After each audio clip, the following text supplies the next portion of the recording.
আসসালামু আলাইকুম সবাইকে। এই ভিডিওতে আমরা কথা বলবো হচ্ছে লিসনিং পার্টের রাইট ফর্ম ডিকটেশন নিয়ে।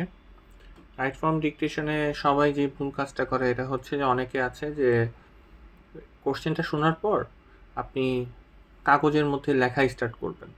এটা হচ্ছে আপনার সবচেয়ে বড় ভুল হবে রাইট ফর্ম ডিকটেশনের ক্ষেত্রে।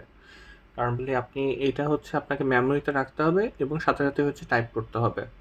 এখানে যদি আপনি লেখার পর যদি আপনি চিন্তা করেন যে কম্পিউটার টাইপ করবেন, সেটা কিন্তু আপনার ভুল হবে। আর দেখাই আপনাকে কিভাবে ফিল আপ করবেন। Right from dictation and repeat sentence কিন্তু অলমোস্ট সেম। কারণ বলে হচ্ছে এখানে হচ্ছে রিপিট সেন্টেন্সে আপনাকে একটা সেন্টেন্স বলবে, রাইট ফ্রম ডিকটেশনে আপনাকে একটা কমপ্লিট সেন্টেন্স বলবে। আর এই সেন্টেন্সটাকে আপনাকে হচ্ছে একটাতে হচ্ছে আপনাকে মুখে বলে দিতে হবে সাথে সাথেই, আর রাইট ফ্রম ডিকটেশন হচ্ছে আপনি সাথে সাথে লিখতে হবে। তো কয়েকটা প্র্যাকটিস করে আপনাদেরকে দেখে কিভাবে ফিল আপ করবেন এটা।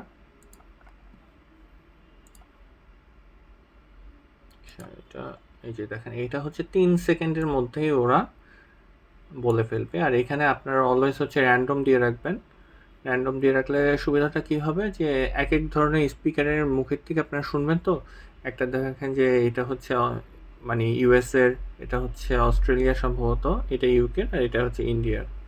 তো 3-4 জন বলবে, এখানে 4 জনের যে কোনো একজনই আপনাকে বলতে পারে। আর এখানে হচ্ছে আপনাকে ফুল ফোকাসটা দিয়ে রাখবেন আপনি। এখানে আপনি চাইলে এক্সট্রা ওয়ার্ডস লিখতে পারেন, আপনার সিরিয়াল এলোমেলো হতে পারে, কোনো সমস্যা নেই। জাস্ট হচ্ছে ধরেন যে এখানে যদি 10টা ওয়ার্ড থাকে, 10টা ওয়ার্ডই আপনি লিখেছেন কিনা এটাই হচ্ছে ওরা দেখবে। আর এটার মার্কস হচ্ছে আপনি রাইটিংও পাবেন এবং লিসেনিংও পাবেন, আর এটা কিন্তু অনেক বেশি মার্কস ক্যারি করে। তো দেখি একটা প্র্যাকটিস করি। আর আপনি যখন শুনবেন, পুরোটা শোনার উপরে ফোকাস দিবেন, কোনো কিছু লিখবেন না। শোনা শেষ হলে ওরা যখন বলা শেষ করে দিবে তখন আপনি লেখা স্টার্ট করবেন। The new articles for the study and the subject are collected.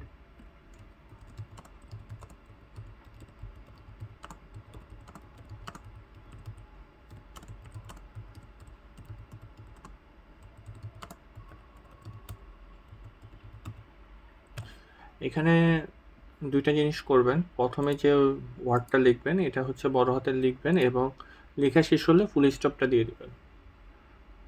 For the study and subject are collected. Okay, দেখি 10টা ওয়ার্ড হয়েছে। এইখানে একটা দাম মিস করেছি। ওকে, এটাকে আমি একটু চেঞ্জ করে দিই। এখানে ধরেন যে এটাই কপি করে নিই, কপি করে একটু চেঞ্জ করে দেখাই আপনাদের। The new articles for the study and the subject are collected. এখানে দ্য সাবজেক্টকে আগে নিয়ে যাই।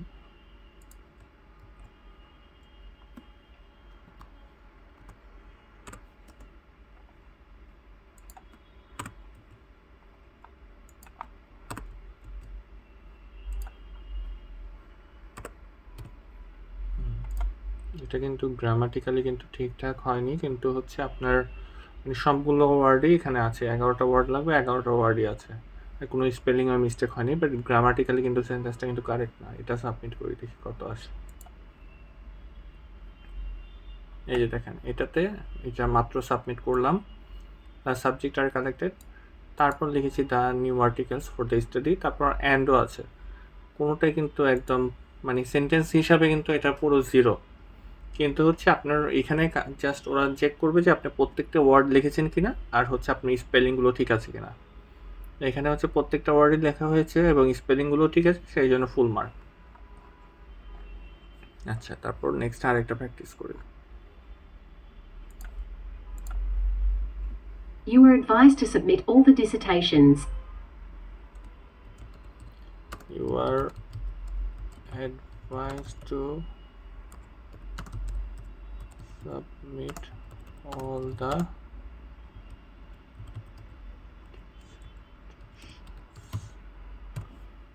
দেখি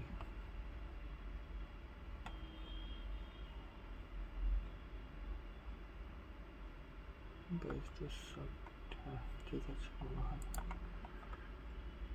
হ্যাঁ, ঠিক হয়েছে, ফুল মার্কস। তারপর আরেকটা প্র্যাকটিস করি। Kindness is very important nowadays.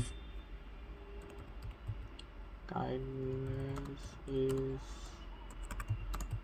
very important nowadays. আচ্ছা, এখন আরেকটা জিনিস দেখাই আপনাদেরকে। এখানে ধরেন যে আপনারা শিওর না যে ইজ বলেছে নাকি আর বলেছে, বা এখানে হচ্ছে আপনারা ইম্পর্টেন্টের সাথে ইম্পর্টেন্স অ্যাড করেন। ঠিক আছে, এখানে হচ্ছে ফার্স্টে আমি লিখছিলাম কয়টা, 5টা ওয়ার্ড, এখানে আরও 2টা ওয়ার্ড অ্যাড করলাম। তো সেক্ষেত্রে হচ্ছে আপনারা চাইলে এক্সট্রা ওয়ার্ড অ্যাড করতে পারেন। এক্সট্রা ওয়ার্ড অ্যাড করার জন্য হচ্ছে আপনার মার্কস কমবে না। আপনি যদি 1-2টা ওয়ার্ডের মধ্যে কনফিউশন থাকে সেক্ষেত্রে অ্যাড করতে পারেন। এখানে হচ্ছে আমিও আমার এক্সামের টাইমে 1-2টা ওয়ার্ড অ্যাড করেছিলাম, তো এটা নিয়ে কোনো সমস্যা হয়নি। তো আপনাদের ক্ষেত্রেও আশা করি সমস্যা হবে না। তো দেখি এটা সাবমিট করি, 2টা ওয়ার্ড এক্সট্রা আছে। হ্যাঁ দেখেন, এখানে হচ্ছে আপনার যে এক্সট্রা ওয়ার্ডগুলো লিখেছেন ওই এক্সট্রা ওয়ার্ডগুলো ওরাই কেটে দিয়েছে। আর আপনার হচ্ছে মানে ওরা জাস্ট এখানে ওরা এই জিনিসটাই ডিটেক্ট করবে যে আপনার ওদের যে ওয়ার্ডগুলো আছে ওই ওয়ার্ডগুলো লেখা হয়েছে কিনা, গ্রামাটিক্যালে কোনো সমস্যা আছে কিনা এটাও দেখবে না। আর স্পেলিং আর ওয়ার্ড এইগুলো ঠিক থাকলে আপনার নাম্বার পেয়ে যাবেন আপনি এখানে। আর এটার সুবিধা হচ্ছে আপনার ওই এক্সট্রা ওয়ার্ড অ্যাড করে আপনি চাইলে রিস্ক ফ্রি থাকতে পারেন। আর ওরা যেটা বলবে সেন্টেন্সটা এটা গ্রামাটিক্যালি কারেক্টই হবে। সো আপনি যদি কোনো কিছু যদি মিস্টেক করে যান, বা আপনার যদি মনে হয় যে এটার সাথে ইডি যোগ হবে নাকি, পাস্ট টেন্সে হবে নাকি, বা অ্যাস যোগ হবে নাকি, তখন আপনি গ্রামাটিক্যালি যদি এই জিনিসটাকে কারেক্ট করে ফেলেন সেন্টেন্সটাকে, তাহলেও কিন্তু হয়ে যাবে আপনার অ্যান্সারটা। তো ঠিক আছে, আজকে এ পর্যন্তই। সবাই ভালো থাকবেন। আসসালামু আলাইকুম।